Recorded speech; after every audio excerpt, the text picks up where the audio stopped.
Si te diagnosticaron una hernia discal y saliste más asustado que informado, este video es para ti. Hola, soy Beth, licenciada en fisioterapia y estuve durante años trabajando en el sistema de salud con pacientes, tratando pacientes con dolor crónico de espalda, en específico por lesiones como escoliosis y hernias discales. Hoy quiero explicarte de forma clara qué es lo que significa realmente este diagnóstico, cuáles son sus causas, qué es lo que significa, cuáles son los posibles tratamientos que hay en la actualidad para estas personas y darte una orientación para que estés más informado que asustado. Empecemos por qué es una hernia discal. Básicamente una hernia discal es una lesión de la columna. Bien, una lesión de la columna. La columna está conformada por diversas vértebras. Entre cada una de las vértebras hay discos intervertebrales, cuya función de estos discos intervertebrales es amortiguar el movimiento que tiene la columna, y al momento que nosotros cargamos peso o hacemos cualquier movimiento, por ejemplo, el impacto lo recibe, digamos que son los discos intervertebrales. Ellos son los encargados de permitirnos la movilidad y soportar esas cargas mecánicas a las que nosotros sometemos al disco intervertebral, a la columna como tal. Entonces, el disco actúa como un amortiguador. Ahora bien, como todos los tejidos del cuerpo humano, el disco intervertebral está compuesto por, dentro del disco intervertebral, tiene una estructura gelatinosa, es como un tejido gelatinoso que está compuesto en su mayoría de agua y proteoglicanos. Ahora bien, esta sustancia gelatinosa está cubierta por un anillo fibroso. Está cubierta por un anillo fibroso que permite mantener como la sustancia gelatinosa dentro del sitio, pues no, para que no se salga. Entonces, este anillo fibroso está compuesto de colágeno, principalmente de colágeno y otras proteínas. Esto porque es importante saberlo. Muy importante, porque al momento de tener una lesión de columna, que es muy normal, en realidad es muy normal que cualquier persona tenga una lesión de columna, pero bueno, al momento de tener una lesión de columna es indispensable que toda persona sepa de qué está compuesto cada tejido. ¿Para qué? Para que pueda darle, en cuanto a la nutrición, la primera ayuda. Siempre la primera ayuda que tú tienes que darle a tu cuerpo es con respecto a la nutrición. Entonces, en este caso significa que, como ya tú sabes, que el núcleo pulposo está compuesto en su mayoría de agua, tienes que darle agua, tienes que hidratarte correctamente. Y a su vez, ya tú sabes que el anillo fibroso está compuesto de colágeno y otras proteínas. Entonces, ¿qué es lo que tienes que darle también? Colágeno.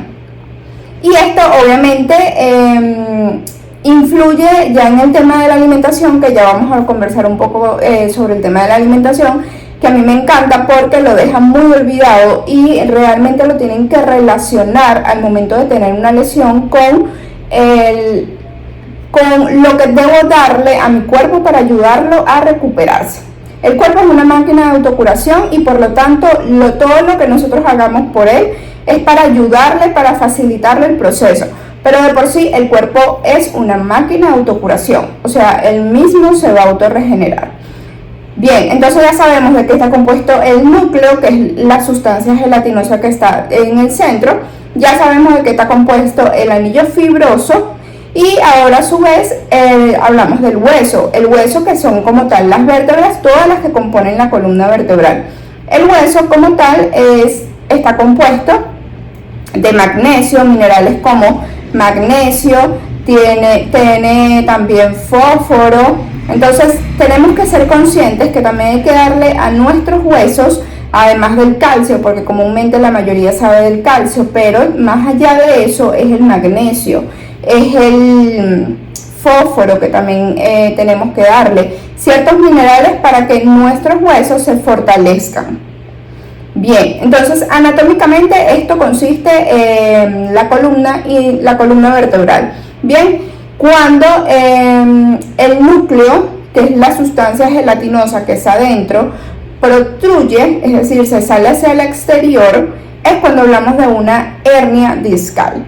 Bien, entonces dependiendo de la ubicación en donde esté la hernia, decimos, bueno, este paciente tiene una hernia a nivel cervical, una hernia a nivel de dorsal, torácica, que son las menos frecuentes, pero se pueden dar. Y hablamos de una hernia a nivel lumbar, que son las más frecuentes. Las más frecuentes siempre van a ser las de nivel cervical y lumbar. Entonces, dependiendo de la ubicación, decimos que el paciente tiene una hernia discal.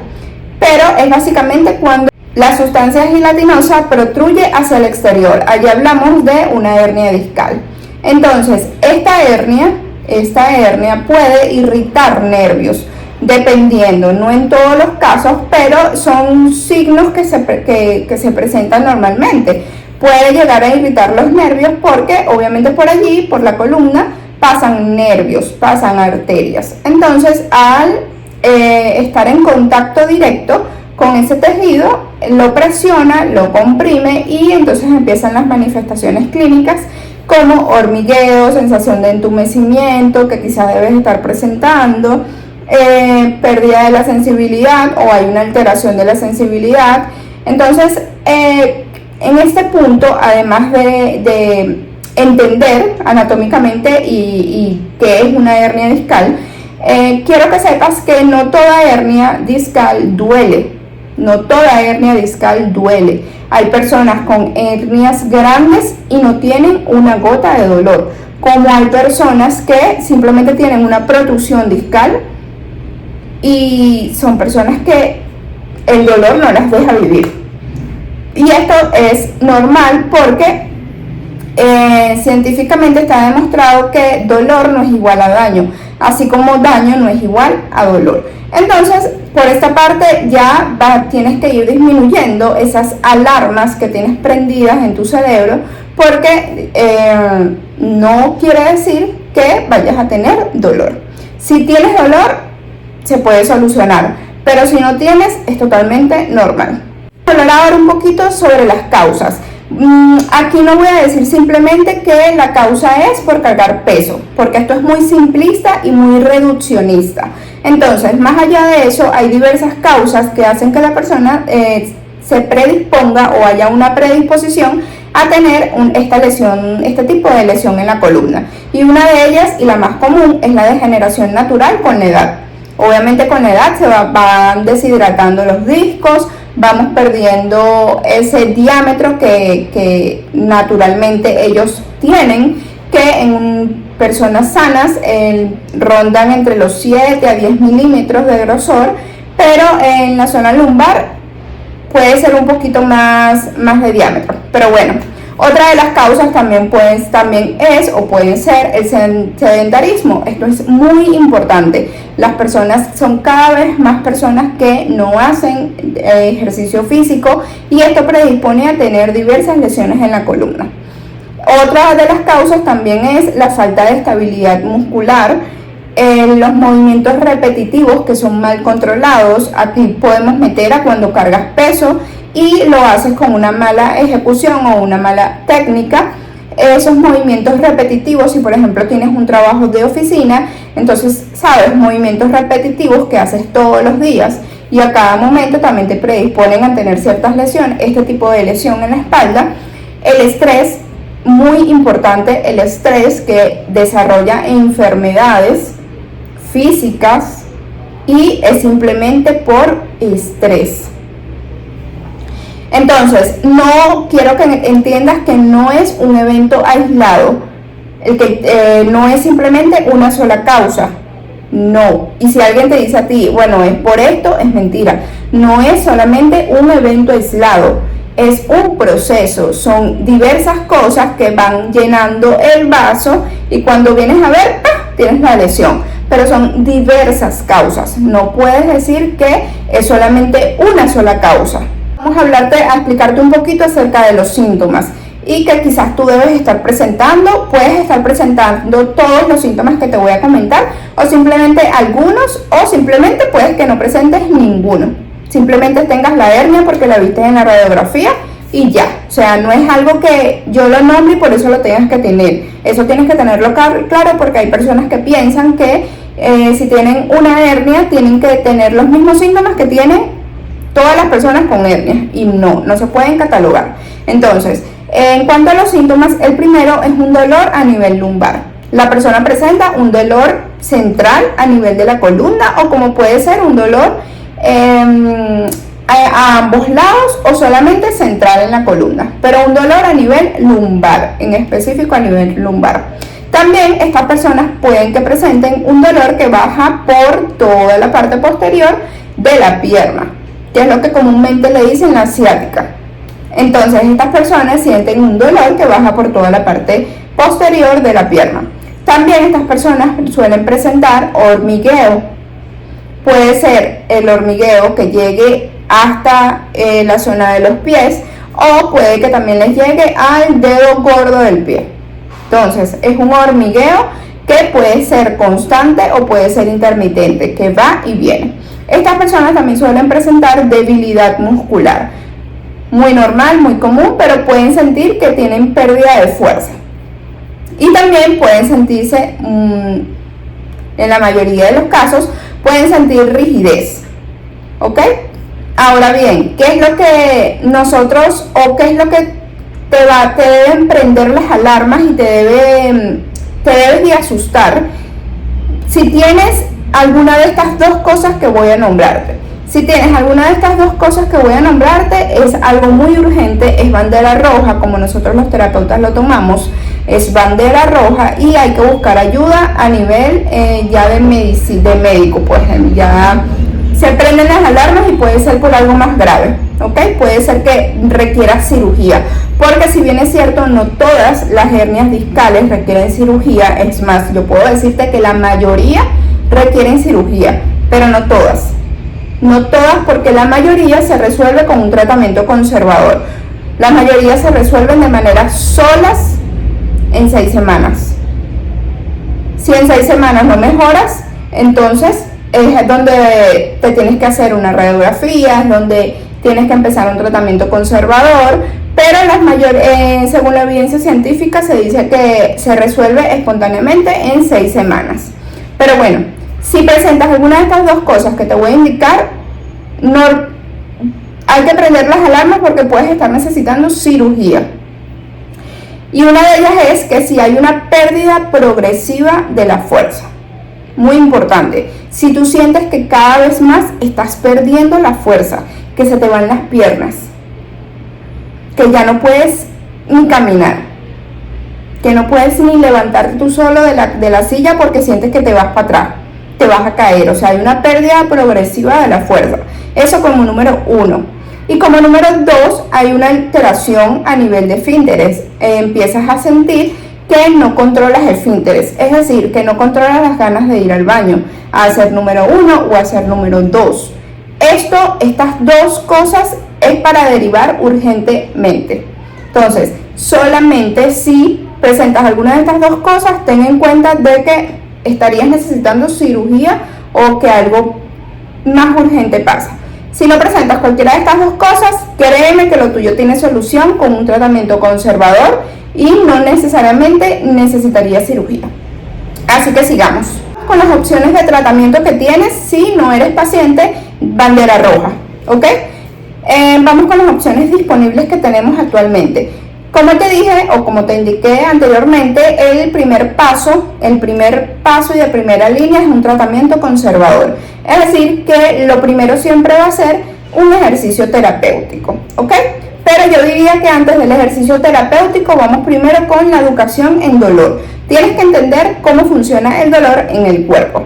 Y esto obviamente te lo va a explicar tu terapeuta o tu médico tratante, pero si no te lo explican, busca ayuda. O sea, aquí en este canal yo siempre estoy hablando del dolor, de cómo funciona el dolor en el cuerpo, porque es muy importante y este es el primer paso y todo el mundo debería saberlo, con lesión o sin lesión, cómo funciona el dolor en el cuerpo.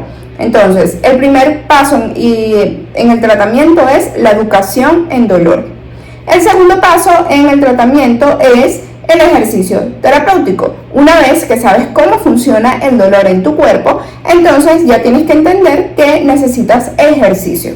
porque el ejercicio es circulación, es vida para tu cuerpo. El ejercicio es el que te va a ayudar a desinflamar desde dentro. El ejercicio es el que te va a ayudar a liberar tensión, a liberar estrés, y el que te va a ayudar a recuperarte de manera más efectiva y que a largo plazo no tengas dolor, o no vayas a tener dolor, o no sigas teniendo dolor. Bien, entonces vamos con el tercer paso de tratamiento, es la regulación del sistema nervioso.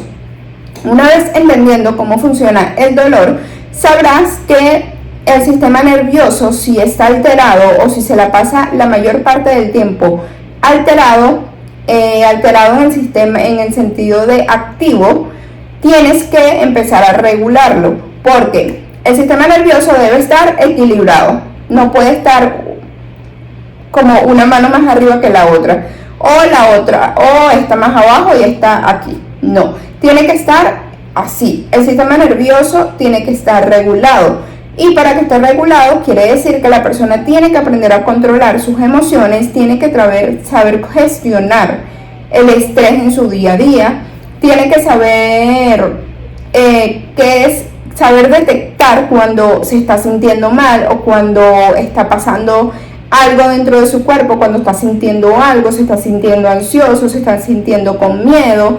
Este es el tercer paso, y que es muy importante, es la regulación del sistema nervioso. Esto se regula mediante técnicas, no te preocupes. Y el cuarto paso que yo daría para un tratamiento para estas personas, el cuarto paso sería la gestión en cuanto a los miedos que la persona haya adoptado, miedos al movimiento. Normalmente estas personas desarrollan ciertos miedos a realizar algunos movimientos, como por ejemplo, tú puedes sentir miedo a doblarte o inclinarte hacia el frente, ¿cierto? Puedes sentir miedo al acostarte. Puedes tener algún miedo a algún movimiento, que esto normalmente pasa porque es un sistema de protección que activa el cuerpo para evitar que te dañes más, pero es algo alterado porque obviamente tu sistema está alterado, entonces es algo que no está regulado totalmente, y por eso tienes ciertos miedos que una vez trabajándolos empieza a disminuir el dolor y la inflamación por dentro. Ahora bien, aquí en este tema del tratamiento voy a hablar un poquito sobre la medicación. No voy a profundizar muchísimo porque es un tema que no me compete y no me gusta, no me agrada mucho el tema de la medicación. No soy fan de la medicación, pero sí sé que en algunos momentos es necesaria, porque hay pacientes que tienen muchísimo dolor o su sistema nervioso está tan alterado que no logran controlarse por ellos mismos. Entonces quizás alguna medicación pueda servir de ayuda en las etapas iniciales, pero ya luego obviamente tienes que adoptar ciertas técnicas, porque si no vas a depender totalmente de la medicina, y todos los medicamentos tienen sus efectos adversos. Entonces, en cuanto a la medicación, obviamente ya es con tu médico tratante, porque te van a indicar tus antiinflamatorios o analgésicos, whatever.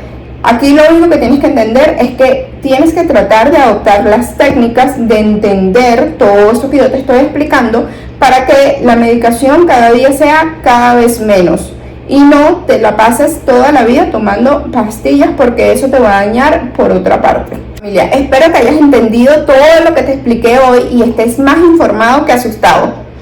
Y quiero que sepas que la mayoría de las hernias se resuelven con un tratamiento conservador.